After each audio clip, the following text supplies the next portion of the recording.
Hello, मेरा नाम रघुनाथ है। मैं अब 84 साल का हो चुका हूँ। ज़िंदगी के 40 साल मैंने एक फॉरेस्ट ऑफिसर की तरह गुजारे हैं। लेकिन जो मैंने 1936 में देखा, उसके बाद जंगल सिर्फ मेरे लिए पेड़ पौधों का नाम नहीं रहा, वो एक जिंदा सांस लेता हुआ डर बन गया। उस वक्त मैं ब्रिटिश गवर्नमेंट के अंडर फॉरेस्ट ऑफिसर था। एक दिन ऑर्डर आया कि मुझे ट्रांसफ़र किया जा रहा है उत्तर भारत के एक पुराने और भूल चुके जंगल में। नाम था कंचन घाट फॉरेस्ट जोन। ये नाम मैंने पहली बार सुना था। किसी मैप पर क्लियर मार्किंग नहीं थी इस फॉरेस्ट की, लेकिन इंस्ट्रक्शंस क्लियर थे। वहाँ कुछ स्ट्रेंज हो रहा है, जाकर रिपोर्ट बनाओ। फिर क्या था? मैं ट्रेन से गया, फिर एक ट्रक मिला जो मुझे एक छोटे से गांव तक लेकर गया। उस गांव के बाद जंगल शुरू होता था। वहाँ के लोग काफ़ी अजीब थे, चुप चुप से रहने वाले, संकोची और डर से भरे हुए। जब मैंने एक बूढ़े आदमी से पूछा कि बाबा, कंचन घाट का रास्ता कहाँ है, तो उसने सीधे मेरी आंखों में देखा और बोला, बेटा, वहाँ मत जाओ, जंगल अब जंगल नहीं रहा। मैंने हमेशा की तरह लोगों की बातों को इग्नोर किया, सोचा बस पुरानी कहानियाँ होंगी। पर जैसे ही मैं जंगल के अंदर घुसा, सब कुछ अलग था। पेड़ घने थे, हवा बहुत ठंडी थी और एक अजीब सी खामोशी छाई हुई थी, जैसे कोई चीज़ हर समय मेरी तरफ देख रही हो, मेरी हर एक हरकत को देख रही हो। मैं वहाँ रिपोर्ट बनाने गया था, पर वापस आया सिर्फ एक चीज़ लेकर, वो है डर। एक ऐसा डर जिसे हम विंडिगो के नाम से जानते हैं। जब मैं कंचन घाट जंगल के अंदर घुसा, तो पहले 5 मिनट में ही समझ गया कि ये कोई नॉर्मल फॉरेस्ट नहीं है। पेड़ इतने घने थे कि रोशनी भी नीचे नहीं पहुंच रही थी। हवा बिल्कुल सटीक थी, जैसे जंगल अपनी सांस रोक कर रखा हो। मुझे एक पुराना वुडन कैबिन मिला। वहाँ मेरा टेम्पररी फॉरेस्ट ऑफिस था। चारों तरफ सिर्फ जंगल था और कैबिन के पास एक छोटी सी झोपड़ी थी। उसमें रहता था एक चौकीदार, नाम रानदीप। जब मैंने उससे पहली बार देखा तो वो मुझे घूर कर देख रहा था, जैसे जानना चाहता हो कि मैं कितने दिन जीऊँगा। उसने धीरे से पूछा, साहब, अकेले रहेंगे? मैंने कैजुअल टोन में कहा, हाँ, गवर्नमेंट का काम है भाई, क्या डरना। वो कुछ नहीं बोला, सिर्फ एक लाइन कही, रात में अगर पेड़ हिले लेकिन हवा ना हो तो समझ जाना तुम्हें कोई देख रहा है। उस वक्त लगा टिपिकल जंगल की पुरानी डरावनी कहानी है। मैंने उस बात पर ध्यान नहीं दिया। उस रात मैं कैबिन में अकेला था। जंगल बिल्कुल शांत था, ना कोई जानवर की आवाज़, ना कोई हवा का झोंका, बस कंप्लीट खामोशी। मैं बेड पर लेट गया। कैबिन की विंडो से जंगल दिख रहा था। बहुत अंधेरा था, पेड़ एकदम स्टिल खड़े थे। थोड़ी देर में मेरी आंख लग गई, लेकिन कुछ टाइम के बाद एक अजीब सी आवाज़ ने मुझे जगा दिया।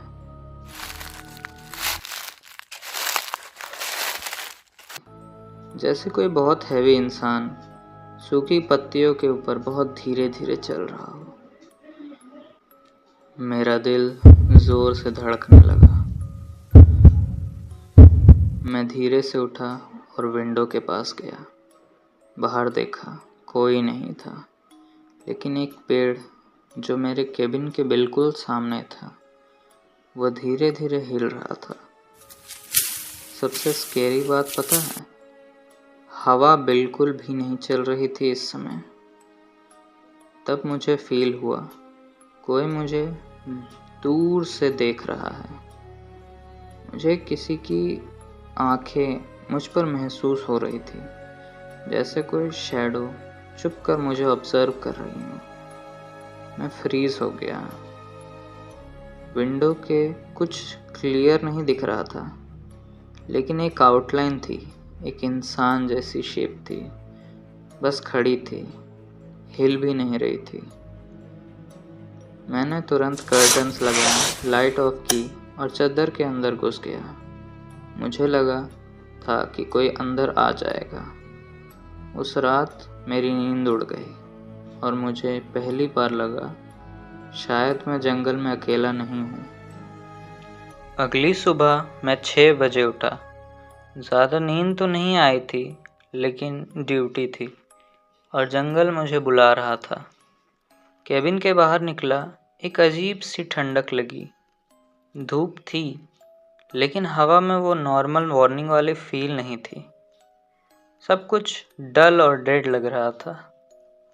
रामदीप केबिन के बाहर बैठा था, अपने हाथ में एक चाय की पुरानी केटली लिए।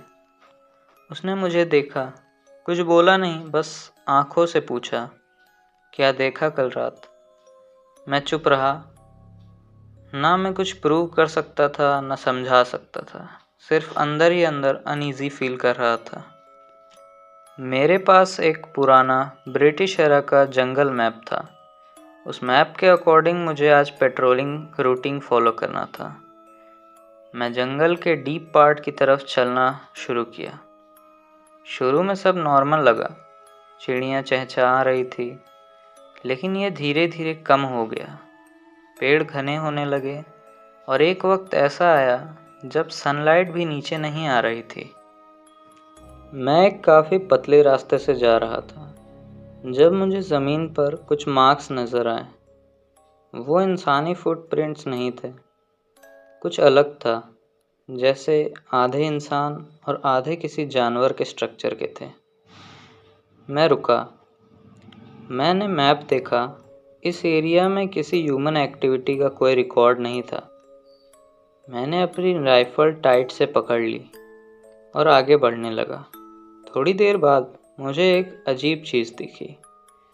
एक बड़ा सा पीपल का पेड़, जिसका आधा हिस्सा जला हुआ था, लेकिन कोई बिजली का नहीं निशान था वहाँ पर और ना ही किसी आग का निशान था वहाँ पर। ये कुछ भी नेचुरल नहीं लग रहा था। पेड़ की छाल पर कुछ लिखा था, एक लैंग्वेज जो मैंने कभी देखी नहीं थी। ऐसे सिंबल्स जैसे कि खून से बनाए हो, और एक लाइन इंग्लिश में बिल्कुल नीचे थी, He who sees shall be seen। तभी मुझे पीछे से आवाज़ आई, एक हल्की सी सांस बिल्कुल कान के पास। कोई हंसा। मैं जल्दी से पीछे मुड़ा, कोई नहीं था, पर हवा का टेम्परेचर सडनली गिर गया, जैसे कि जंगल की किसी ने रूह ही निकाल ली हो। मैं तुरंत वापस केबिन की तरफ भागा। वापस आके मैंने पूरी रात किसी से कुछ भी नहीं बोला। रामदीप ने मुझे देखा और सिर्फ एक लाइन कही, अब तुमने देख लिया है, अब वो भी तुम्हें देख लेगा। मैंने उस दिन समझ गया, ये जंगल सिर्फ ट्रीज का कलेक्शन नहीं है, ये जिंदा है और इसमें कुछ है जो सिर्फ रात में जागता है। 2 दिन हो गए थे मुझे कंचन घाट में आए। मैं हर वक्त नर्वस रहता था। रात का अंधेरा तो अब दिन में भी दिखाई देने लगा था। जंगल में कोई नॉर्मल चीज़ नहीं थी, न आवाज़ न एनर्जी, सब कुछ डेड था। लेकिन एक अजीब सा सेंस बना रहा था, जैसे कोई छुपा हुआ चेहरा हर वक्त मुझे देख रहा हो। तीसरे दिन सुबह मैं एक पेट्रोलिंग रूटीन पर गया, जो मैप के हिसाब से एक पुराने अबेंडेंड फायर वॉच टावर के पास जाता था। वो टावर जंगल के बिल्कुल बीचों में था।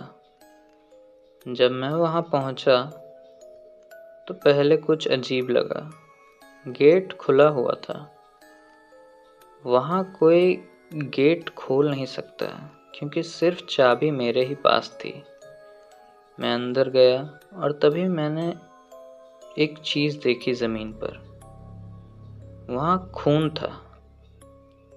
ज़मीन पर एक लंबी लाइन में खून किसी ने खचीटा हुआ था। टावर के पीछे जा रहा था वो निशान, जैसे किसी को घसीट कर लेकर गया हो। मैं सीधा टावर के पीछे गया।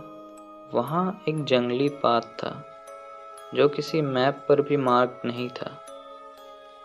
पीछे से हवा में एक डर भरी सीटी सुनाई दी, बहुत सॉफ्ट लेकिन सीधा कान के अंदर जाती हुई। मैं वहीं जम गया।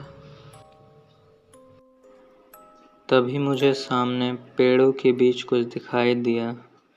एक बहुत लंबी, पतली और बोन वाइट जैसी शेप, जैसे इंसान का स्केलेटन हो, लेकिन उसकी हाइट 8 से 9 फुट के आसपास हो। उसका मुंह एक रेनडियर के स्कल जैसा था और आंखें थी ही नहीं, सिर्फ 2 गहरी अंधेरे खाने जहां आंखें होनी चाहिए थी। और सबसे डिस्टर्बिंग बात पता है, उसके मुंह से एक औरत की आवाज़ में सीटी निकल रही थी, जैसे कोई किसी गुमशुदा आदमी को बुला रहा हो। मैंने एकदम शॉक हो गया। मेरी राइफल हाथ से नीचे गिर गई। मेरे पैर वहाँ से हिल ही नहीं रहे थे। फिर उसने एक कदम आगे बढ़ाया और ज़मीन पर गिरा कुछ खून। उस खून को वो सूंघने लगा, जैसे कोई कुत्ता नहीं, एक शिकारी हो और अपने अगले शिकार को ढूंढ रहा हो। तब मैं पहली बार देखा उसे, वेंडिगो। और तब मुझे समझ में आया, ये जंगल सिर्फ मेरा नहीं था। मेरा इस जंगल के अंदर सिर्फ एक गेस्ट था और उस गेस्ट की अब एक्सपायरी डेट आ चुकी थी।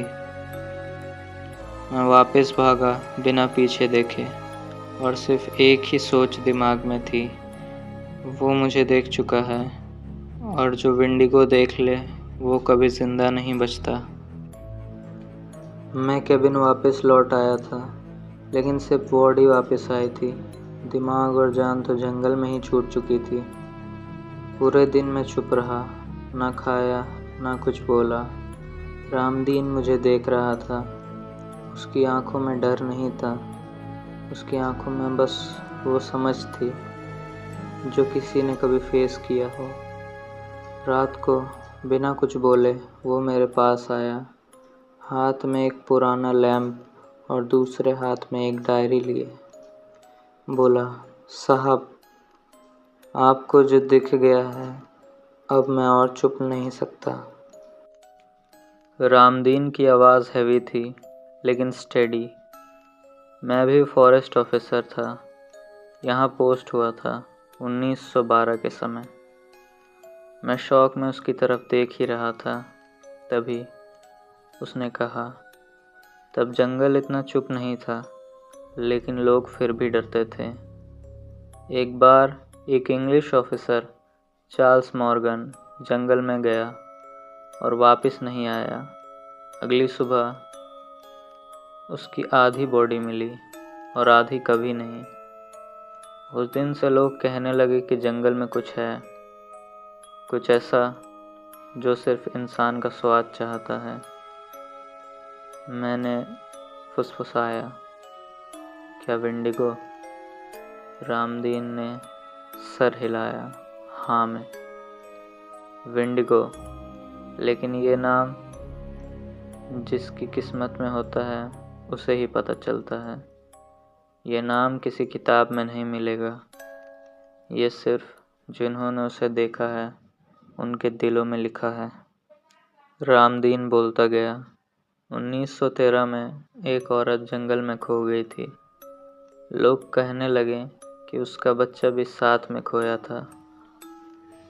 3 दिन बाद सिर्फ बच्चा मिला, लेकिन उसका रंग कुछ अलग था।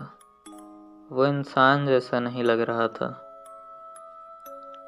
मैं कान खड़े रख के रामदीन की बातें सुन रहा था। उसने कहा, उस बच्चे ने अपनी माँ को खुद खा लिया था और जंगल में भटक गया। वो बच्चा अब विंडिगो बन चुका है।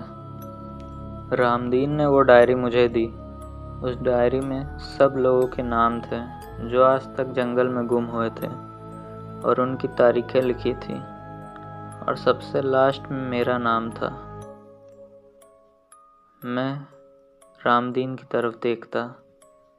उसने सिर्फ इतना कहा, वो सिर्फ उन लोगों को दिखता है जो अंदर से खाली होते हैं और जिनमें भूख होती है, अंदर से खा जाने वाली भूख। अब मुझे समझ आ चुका था, ये जंगल सिर्फ जंगल नहीं था, ये एक भूख का घर था जो रूह भी खा सकता था, सिर्फ जिस्म नहीं।